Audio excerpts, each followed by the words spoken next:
Sejam bem-vindos a mais um vídeo. Meu nome é Maurício Bacar, sou astrólogo, numerólogo e terapeuta.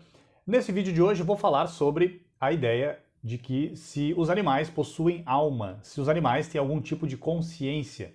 E para falar disso, obviamente, eu vou me basear na tradição esotérica, nessas tradições antigas que abordavam o ser humano e o cosmos de uma maneira um pouco mais profunda, que enxergavam não apenas essa dimensão física, mas que buscavam olhar para a natureza e para todos os seres com um olhar, como falei, mais profundo.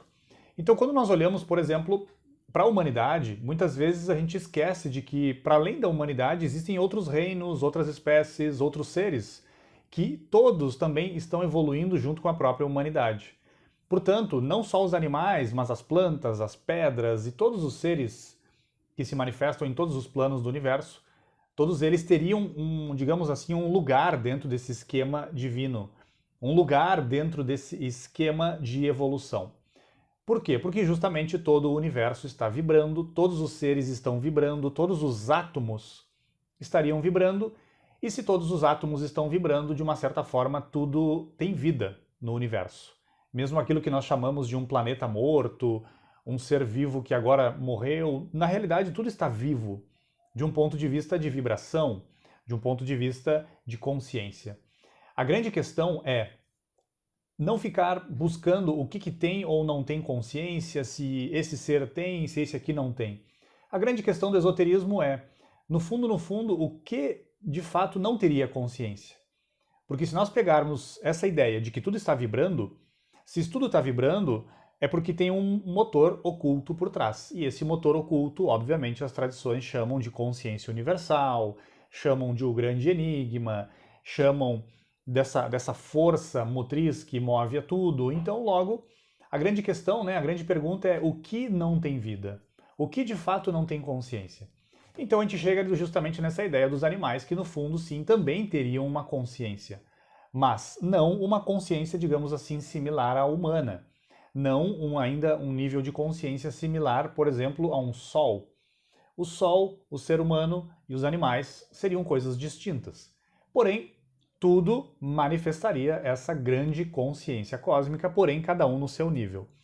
E quando a gente vai para o esoterismo, para o ocultismo, para essas tradições antigas que buscavam observar não somente a humanidade, mas buscavam observar todo o esquema de evolução, todo o esquema divino, a gente percebe que existem sim alguns animais dentro do reino animal que seriam mais evoluídos. Segundo essa literatura, o cachorro, o gato, o porco, o cavalo, o corvo, o golfinho e o elefante. Então esses animais aqui seriam os que mais manifestariam inteligência. Dentro do reino animal, seriam, digamos assim, os mais evoluídos. E não vamos muito longe. Ou, na realidade, vamos um pouco mais longe. Segundo Helena Blavatsky, na sua obra que foi uma polêmica no século XIX, a obra Isis Sem Véu, segundo Blavatsky, a formiga, pelas suas habilidades arquiteturais, essas habilidades de arquitetura, habilidades sociais, habilidades até mesmo políticas, de conviver ali numa sociedade um pouco mais organizada, segundo Helena Blavatsky, as formigas estariam na escala, digamos assim, dos animais, acima inclusive dos tigres. Olha a afirmação de Helena Blavatsky no século XIX. Ela não estava olhando o tamanho do animal, ela estava olhando o nível, como falei, de habilidade de arquitetura, o nível de habilidades sociais e até mesmo políticas. Então, da mesma maneira que dentro da humanidade existem seres que estão mais despertos, que já estão num nível de consciência, vamos colocar assim, consciência espiritual um pouco diferente, dentro dos animais também haveria, então, aí alguns animais que manifestam um pouco mais de consciência, mesma coisa dentro dos vegetais e a mesma coisa dentro dos minerais. Dentro dos minerais, por exemplo, o ouro e o diamante estariam, por exemplo, num nível, vamos colocar assim, de consciência, um nível hierárquico, vamos colocar essa palavra, um pouco acima das demais pedras dos demais minerais.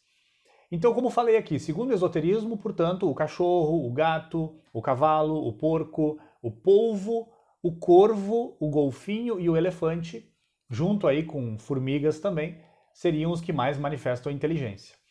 E claro, principalmente a gente sabe, o cachorro e o gato são aqueles que mais se aproximam do ser humano. O cachorro com uma habilidade e uma função, muitas vezes, de proteção física para o ser humano, e o gato com essa propriedade, isso já é um conhecimento milenar de várias tradições, principalmente o Egito, o gato com essa função mais de proteção astral, proteção psíquica, tanto para as pessoas do lar quanto para o próprio lar em si. E por que a domesticação do animal ela é tão importante para o animal? Não só, obviamente, para nós, que também vamos desenvolvendo certos sentimentos, vamos também trazendo à tona forças da alma que muitas vezes não viriam à tona se não tivéssemos um animal de estimação.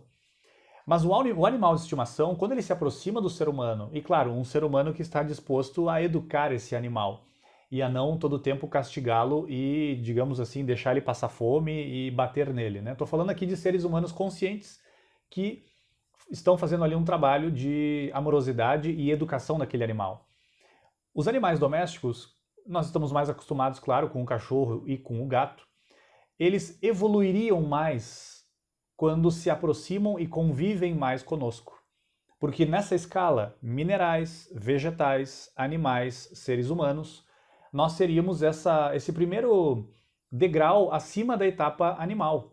Assim como acima dessa etapa que nós estamos, a etapa humana, acima haveriam outros seres também, que para nós ainda é um mistério. Mas digo mistério porque para nós não fica muito claro, né? Não é muito claro para nós a percepção desses seres. Da mesma maneira que para um animal tentar compreender como que funciona a mente humana é algo bem complexo. Mas justamente esse reino, digamos, que está abaixo de nós, mas que também tem o seu lugar no esquema divino, o reino animal, ele se aproxima do ser humano justamente para acelerar o seu processo. Por quê? Porque nós, como seres humanos, nos diferenciamos pela captação mental da natureza. Nós já temos essa captação, nós captamos a nível físico, a nível energético, a nível astral ou emocional, e já captamos o mundo mental. Como os egípcios falavam, o universo é mental. Por quê? Porque para nós, o universo é mental, para o ser humano. Só que o animal, ele tem uma captação física, energética e astral. E ele está, de uma certa forma, ensaiando a captação mental da natureza. E por isso, a domesticação, no caso, acaba acelerando o processo dos animais, que muitas vezes quem tem animal de estimação sabe. Às vezes, o animal sabe quando nós vamos sair, quando nós estamos chegando em casa, ele antecipa muitas coisas que o dono vai fazer. Por quê? Porque com aquela conexão de anos, o animal já vai conseguindo ter percepções diferentes. E no momento em que esse animalzinho ele falece, né, que normalmente o animal de estimação ele tem, digamos assim, ele dura menos que a nossa vida humana, né? No caso, os cachorros e os gatos.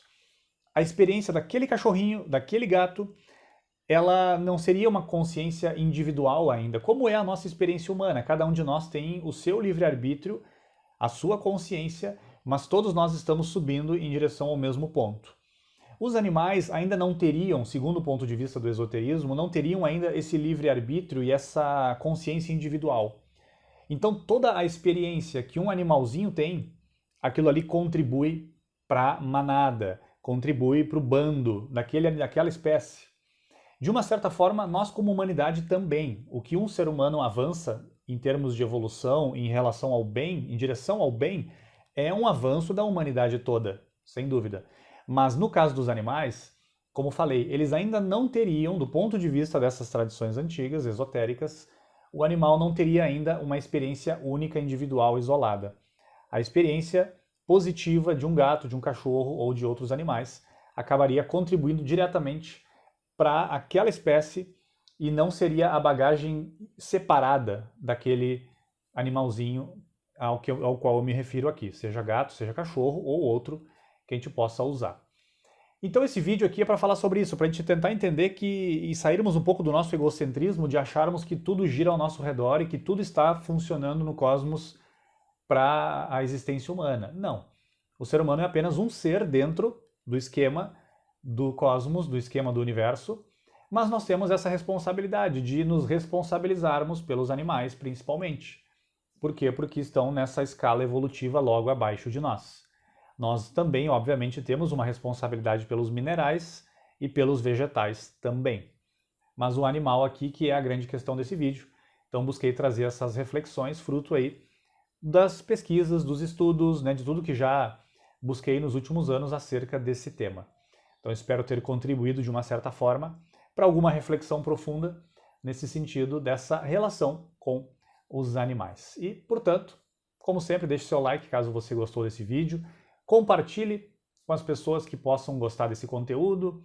Se ainda não é inscrito ou inscrita no canal, por gentileza se inscreva e até o próximo vídeo. Um fraterno abraço a todos vocês.